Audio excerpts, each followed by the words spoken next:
my name's Nick Broughton, and I'm a Randomfish. Hit that subscribe button and let's be Randomfishes together, shall we? So, Christmas is coming up, as you can tell by my Spider-Man Christmas jumper going on here.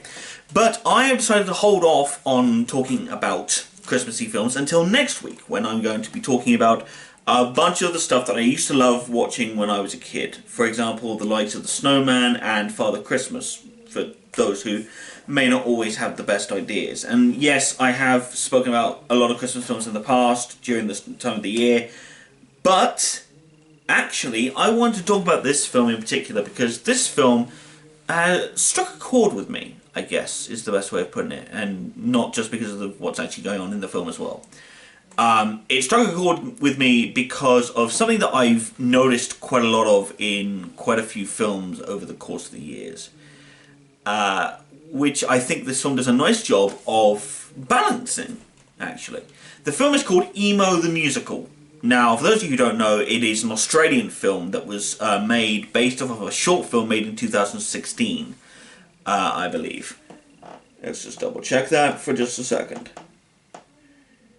Okay, so yes, the film itself was made in 2016 and was released into a film festival, and has such then gained notoriety and is currently available to be streamed on Netflix, which is where I got it from. It's about a guy called Ethan who ends up in a new school after he tries to hang himself at his old school. Oh, by the way, Ethan is an emo. Or rather, an emo wannabe, I guess is the best way of putting it.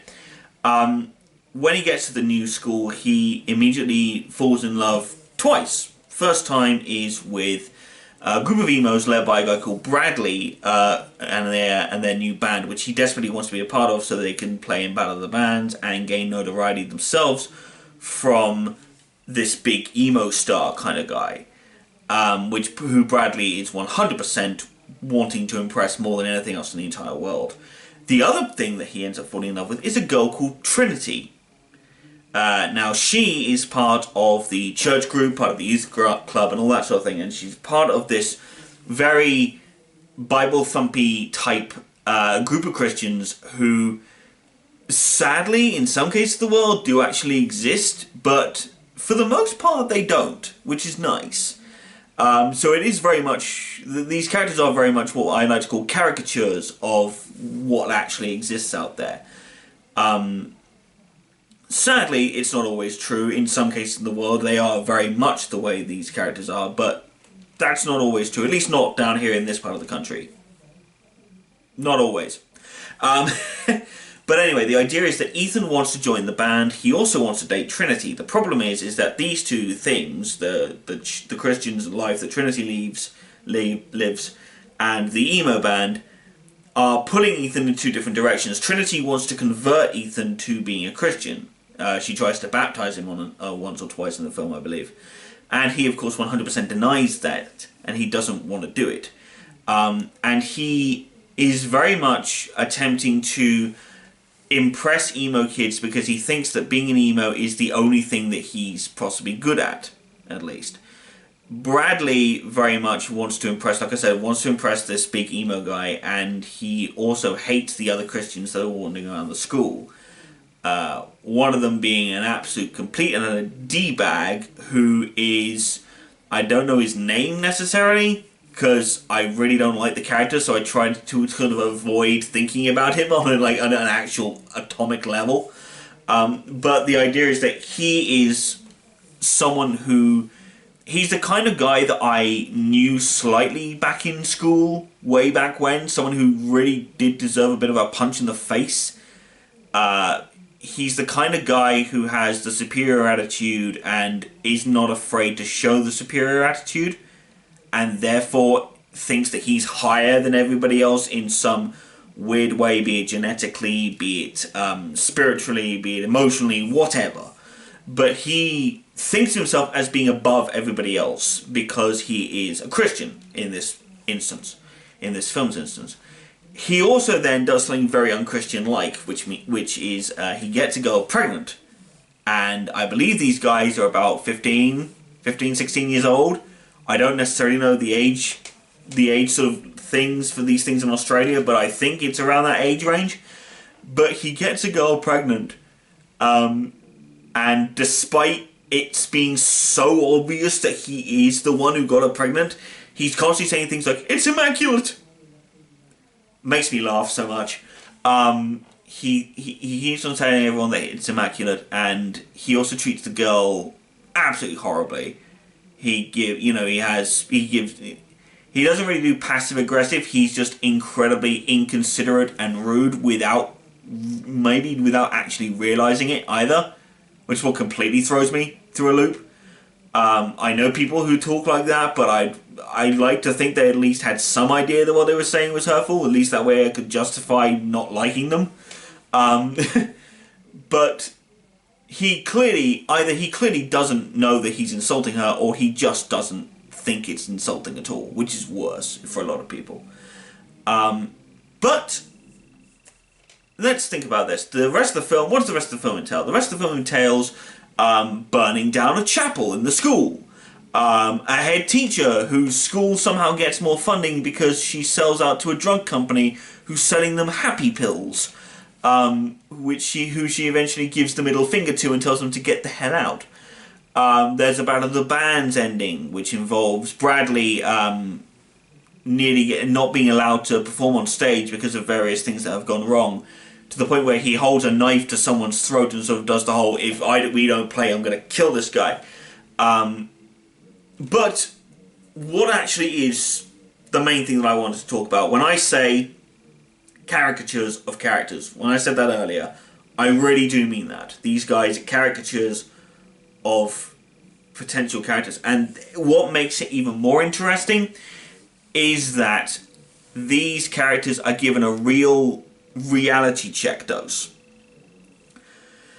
For both sets, for both the Christians and the emos, because that's kind of where the film's focus is. It's more to do, because Trinity and Ethan are being pulled in the two different directions of their two groups. The emos want him to destroy and hate everything, and don't want him, talking to the Christian girl because, she's a Christian girl, that makes her the enemy for some reason. And the Christian girl's friends and the nuns that are around her and all that sort of thing all say to her, emos are, they're anti-religious, they hate God, they don't deserve goodness, they don't deserve being told that, they have goodness in them, they don't deserve salvation, they are essentially beyond saving. And it's interesting the way that both of these groups are given their dose of reality. The Christians are, I'm going to start with them because they are the ones that seem to be the most insulting, I guess. Because the emos are very, they are very judgmental themselves, but they seem to be a bit more free in what they judge, I guess. They're the only people they judge really are the Christians, and when you see the way that they sort of treat certain people, you'd be very surprised. The Christians are given a high dose of reality check because of two things. Number one of the characters who is part of the youth club and actually sings and is a part of the band that these guys have put together is gay. He's 100% gay. And I think because of the very traditional way that these guys are clearly being taught Christianity, because they're being taught by nuns, and I think if nothing else that's sort of where a lot of the traditional aspects and where a lot of the very negative stereotypes of Christianity has come from that sort of way of being raised. These guys obviously think that being gay is a sin. It is something that you're not allowed to be because God didn't make us that way in mentality. To the point where this kid has given himself or made himself or at some point gained a shock collar. So that if he has any impure thoughts about a guy in any way, shape or form, it shocks him. Okay? Weird, but okay. But the way that these guys sort of get around that, which I think is brilliant, is at the very end of the film, the gay kid ends up going to the kid ends up going to essentially a rehab clinic, and the guy that he has a crush on and who very clearly has a crush on him. In fact, they even have a song together in the show, which is great. I love seeing that. But he turns up at the end at this reformation clinic type thing. Like, it's clearly this thing where it's like if you're gay, you come here and we make you straight. Those kind of camps, which I didn't even think they were real. I legitimately thought for years that that was a joke. I didn't even realise those things could actually technically exist. I'm horrified to think if those were ever real, especially in this country. But the funny thing is that this kid turns up at this reforming clinic, and the guy who introduces says, you know, you have a new roommate, someone who wishes to follow you, follows with you on this journey of healing. And they walk in, and the guy leaves, and they just smile at each other, and you just know that this is no longer them trying to, like, about, you know, it's the case of going, they will not stop us from having feelings for each other. We're going to just be together now during this whole thing, and then no one's ever going to know.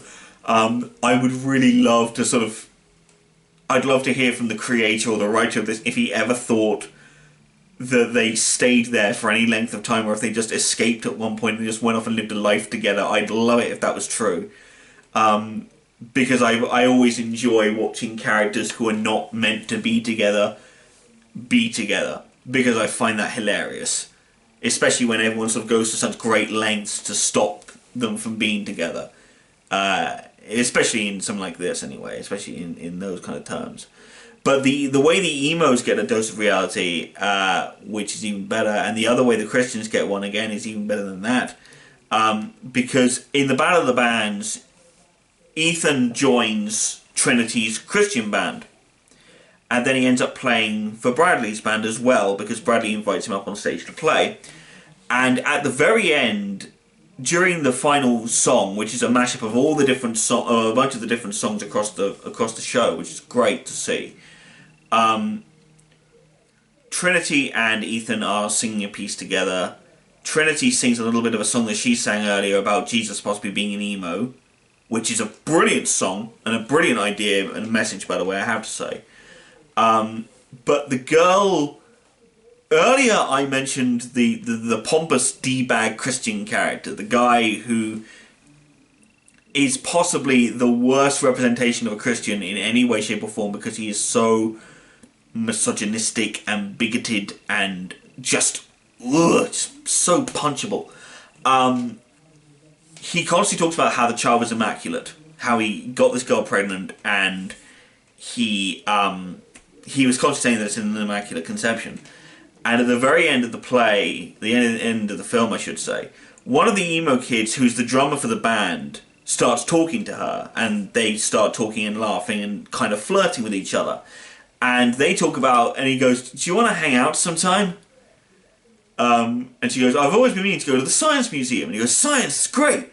Because it turns out, obviously, these emo kids, they're not just all about being emo, they actually have other interests, which is the best way, I think, the emo culture or the Bradley character anyway, as a caricature of the emo culture, got really knocked on his ass and got given a high dose of reality, because these guys have other passions outside of just, you know, wearing eyeliner and pretending to have cuts on their arms and singing about how everything sucks to a guitar riff.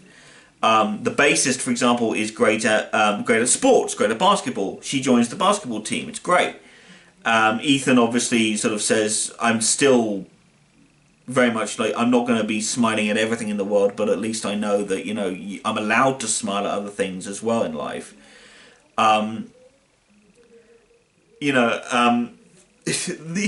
lead, Bradley gets a right little punch, because Bradley trying so hard for this one guy, for the greatest emo ever, and the greatest emo ever is the guy that turns around to him and says, "You shouldn't hurt people. You should listen to adults. You should do as you're told. You're a kid. Do what the adults say." And it's great to see. But the idea is that once the bigoted Christian kid tries to drag away the girl who's been talking to the emo drummer later on. Sorry, I got derailed, but I'm going back to the original point. But the idea is that when the girl is talking to the emo drummer, the bigoted Christian guy, who's the father of her child, obviously, drags her away and says, These are the exact words. I do not want you talking to people like that while you're carrying my baby. He says this. Now, obviously, I don't think that the actor actually means what he's saying. He's playing a character, all this sort of thing, blah, blah, blah, blah.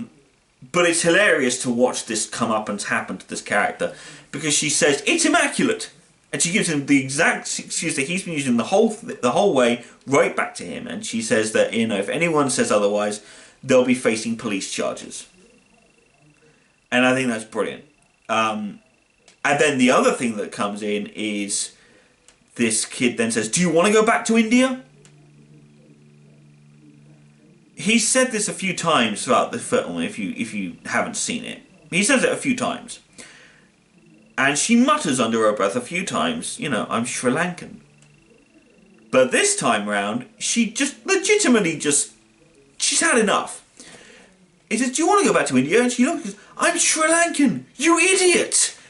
And she just goes off with the emo drama, which is a brilliant ending right there, then and there. And I love the way, the reason why I bring these cases up is that it's a great way of derailing two very separate ideologies.